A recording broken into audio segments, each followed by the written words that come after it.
মানে পত্রিকা, খয়েল মানে স্যাটেলাইট, খয়েল মানে টিভি, খয়েল মানে রেডিও, খয়েল মানে ফেসবুক, খয়েল মানে ইন্টারনেট।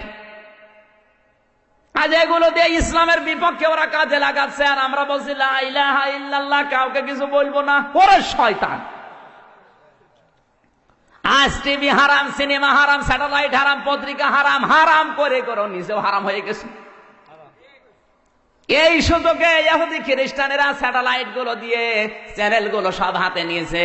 বাংলাদেশের 36টা চ্যানেল সব এখন বামদের হাতে। কথা বলেন না কেন? ভারত এই দেশে 36টা চ্যানেল দিয়েছে। কতগুলো?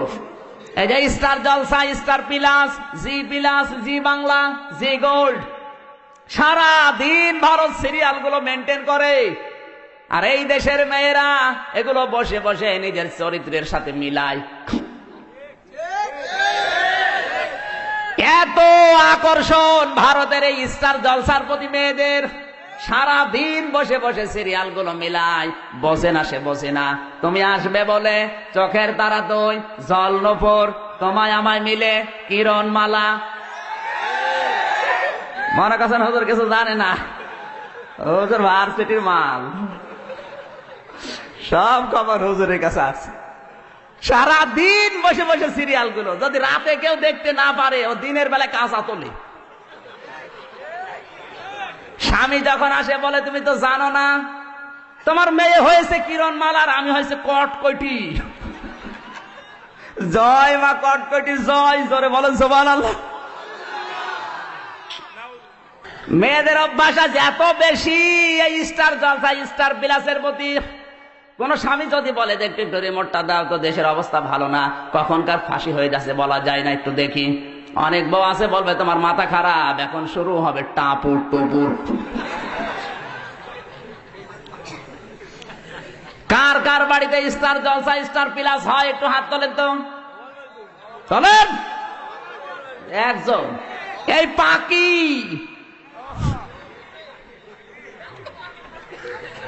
এই পাকির জন্য কত যুবতী জীবন দিয়েছে বাংলাদেশে। পাকি যে জামা বের করেছে, ওর কোনো ওড়না লাগে না। ওড়না যদি কোনো মেয়ে যদি না পরে, ও যদি শুধু জামা গায়ে দিয়ে পাখির মতো দাঁড়ায়, ও তো বিশাল পাহাড়। বুকে কোনো ওড়না নেই, বুকের উপরে লিখে দেয় এক বুক জ্বালা, আর পেট মনে হয় ফুটবল খেলার মাঠ। কথা বলে এমন ব্লাউজ গায়ে দিয়েছে, কোনো হাতাই নেই, বজ্রমালার মতো।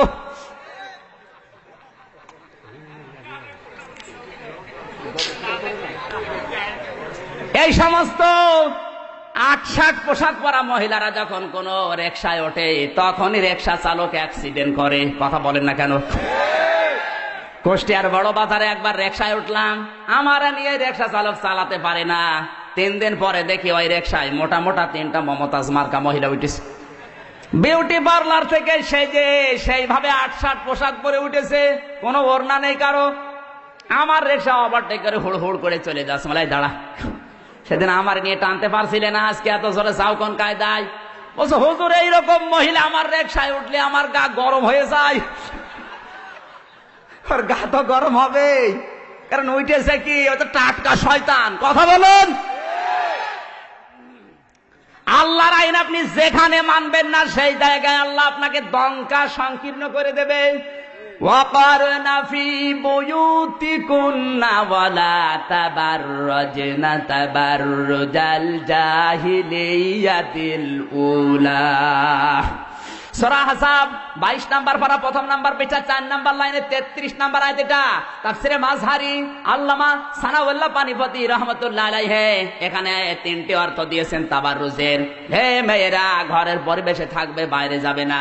বাইরে যদি যেতে হয়, জাহিলি যুগের মেয়েদের মতো রূপ সৌন্দর্য প্রদর্শন করে বের হবে না। এ ঘোষণাকার আর না, এটা আমরের সিগা। This is my order, so follow. যারা গ্রামার মধ্যে জিজ্ঞাসা করেন, আল্লাহ আমর মানে আদেশ করছেন মেয়েদেরকে।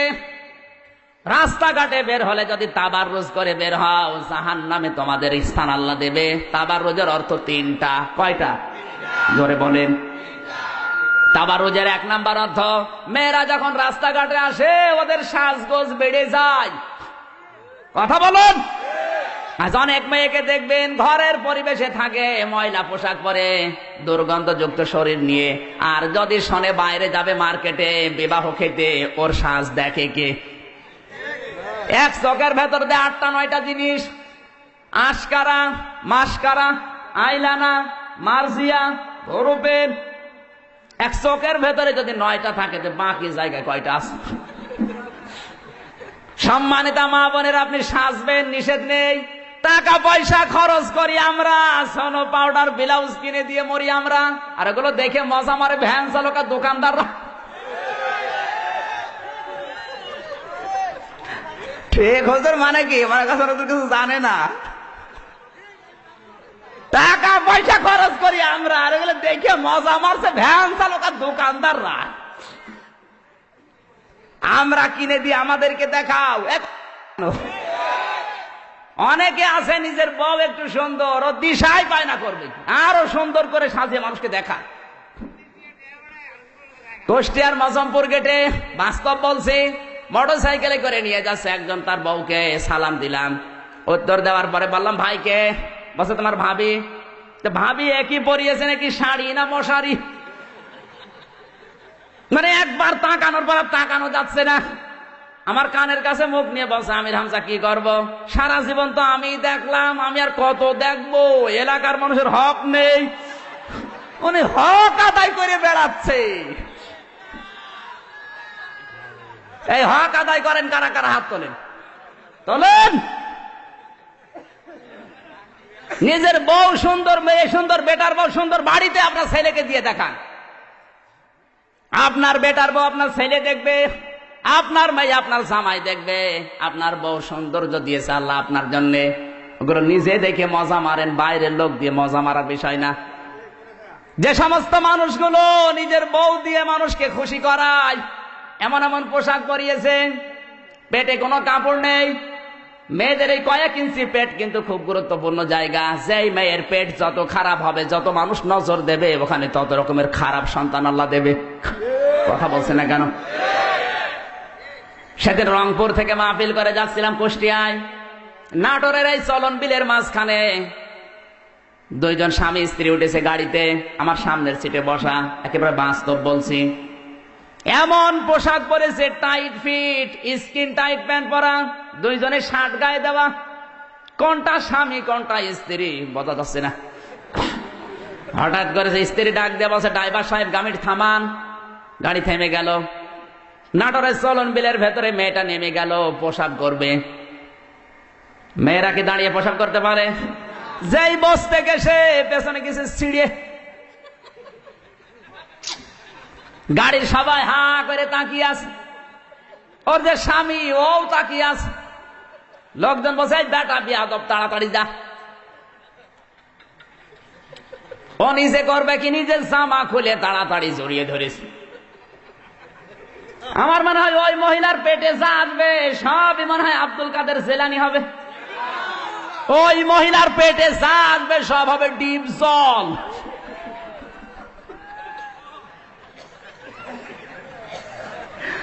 হয় ডিপ জল বের হবে, নাই মাইকেল জ্যাকসন, নাই মমতাজ বেগম। ওর পেটে আল্লাহ আল্লাহর ওলি দেবে। কার? সারা দেশের মানুষের ইজ্জত দেখা শেষ। কথা বলেন না কেন? এই জন্য তাবাররুজের 2 নাম্বার অর্থ, মেয়েরা যখন রাস্তাঘাটে আসে এমন পোশাক পরে, 8-60 পোশাক। এখন আর 4 পিস পাওয়া যায় না, 3 পিসে এসেছিল, তারপরে 2 পিস, এখন 1 পিস। বিশ্ববিদ্যালয়ে যান, মেয়েরা মুসলমানের মেয়ে 1 পিস পরে বাস থেকে নামে। 22 বছর 25 বছরের যুবতী মেয়ে, বুকে কোনো ওড়না নেই, স্কিন টাইট প্যান্ট পরে গেঞ্জি গায়ে দিয়ে যদি নামে, তো কেমন লাগে বলেন তো? হ্যাঁ,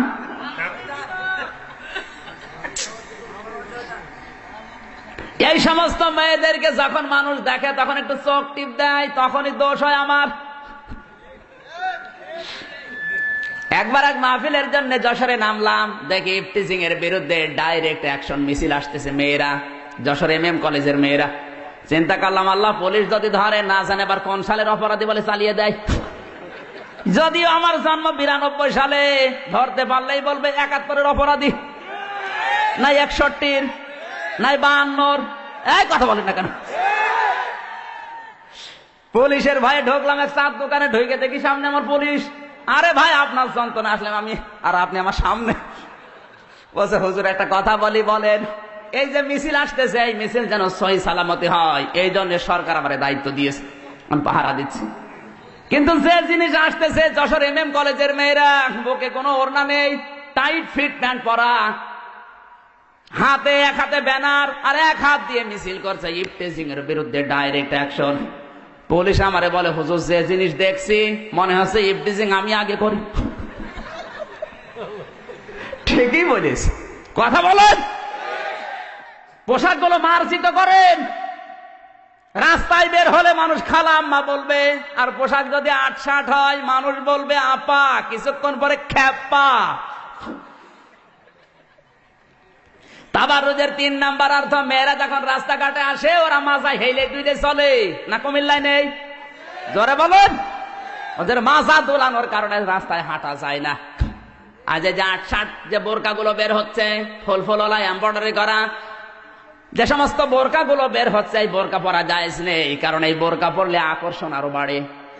কথা বলেন না কেন? বোরকা হবে ঢিলা ঢালা কালো, শরীরের জায়গাগুলো যেন দেখা না যায় এমন টাইট ফিট বোরকা বানিয়েছে, মাজা কয় ইঞ্চি সব চোখের আন্দাজে মেপে নেওয়া যায়।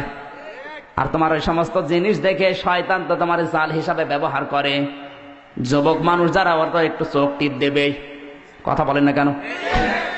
সুতরাং জিকিরের অর্থ যদি আল্লাহর আইন হয়, আল্লাহর আইন মেনে নেওয়ার দরকার আছে না নেই? এই মিডিয়া খারাপ না, এটা ইসলামের পক্ষে কাজে লাগান।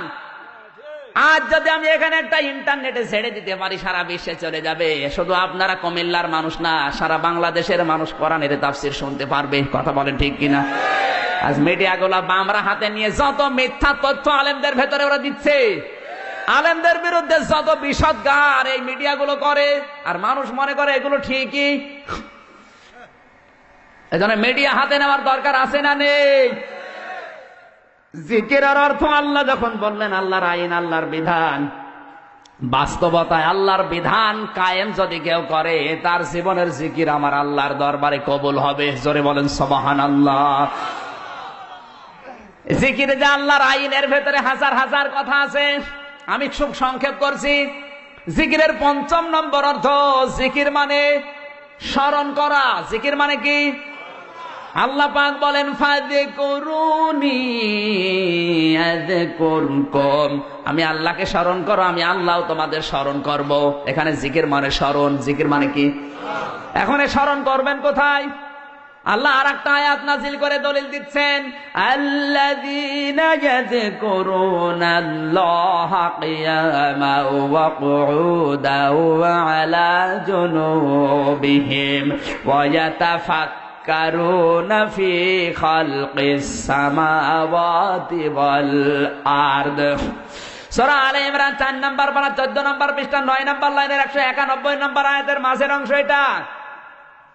আল্লাহ পাক বলেন, যারা দাঁড়িয়ে বসে শুয়ে আমি আল্লাহকে স্মরণ করে, এইটাই জিকির। এইটা কি?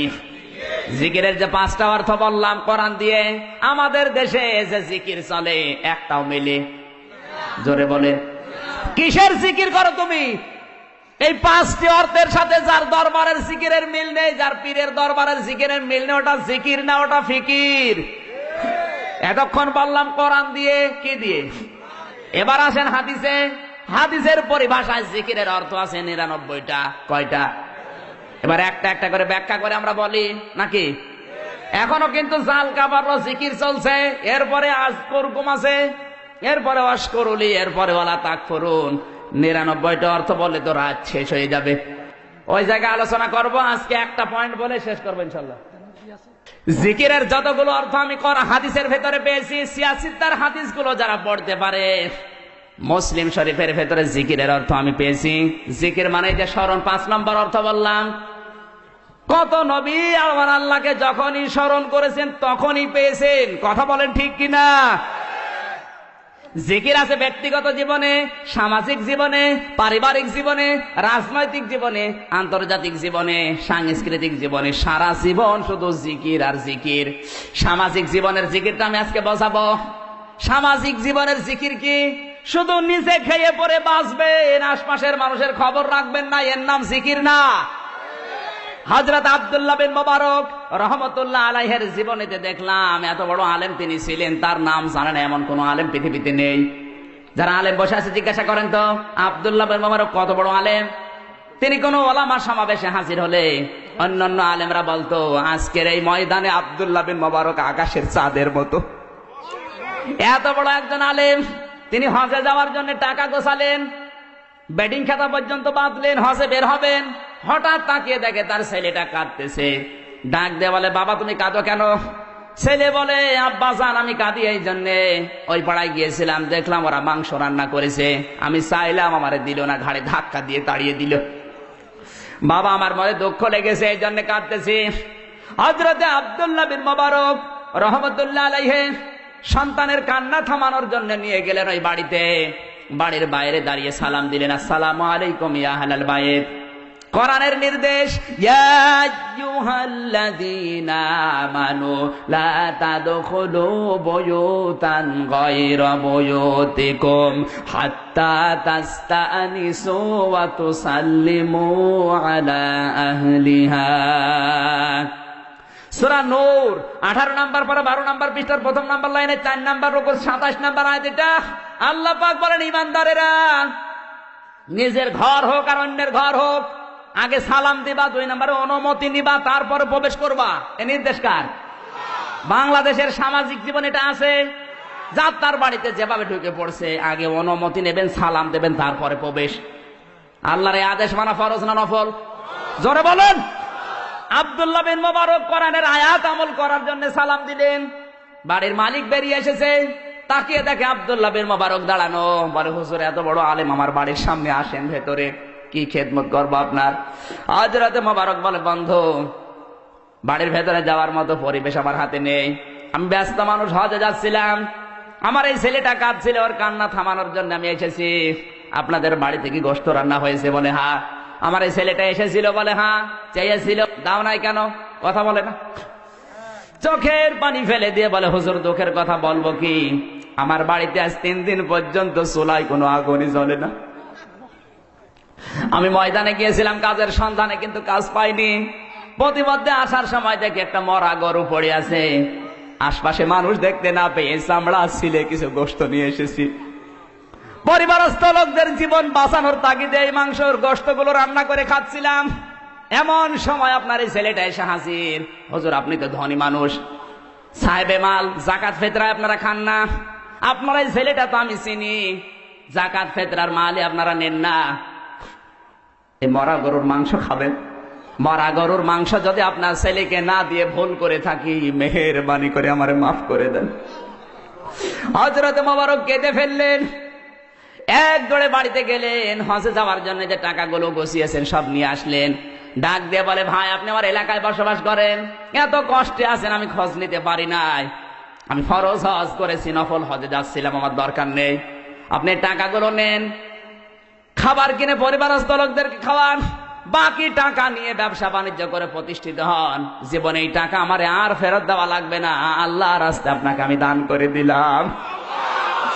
45 দিন পর হযরতে মুবারকের বন্ধু এসে বলে, মুবারক তুমি হজ থেকে কবে আসলে? হযরতে মুবারক বলে, বন্ধু আমি এবার হজে যাইনি, হজের টাকাগুলো এক গরিব প্রতিবেশীকে দিয়ে দিয়েছি। বন্ধু বলে, কি বলো তুমি? আমি যখন আল্লাহর ঘর তাওয়াফ করি দেখলাম তুমি আমার সামনে, আমি যখন নবীজির রওজা জিয়ারত করি দেখলাম তুমি আমার সামনে দাঁড়িয়ে আছো, আমি যখন মিনা মুজদালিফায় দেখলাম তুমি আমার সামনে, সাফা মারওয়ায় যখন দৌড়াদৌড়ি করি দেখলাম তুমি আমার সামনে দৌড়াচ্ছ। সত্যি করে বলো তুমি হজ থেকে কবে আসলে?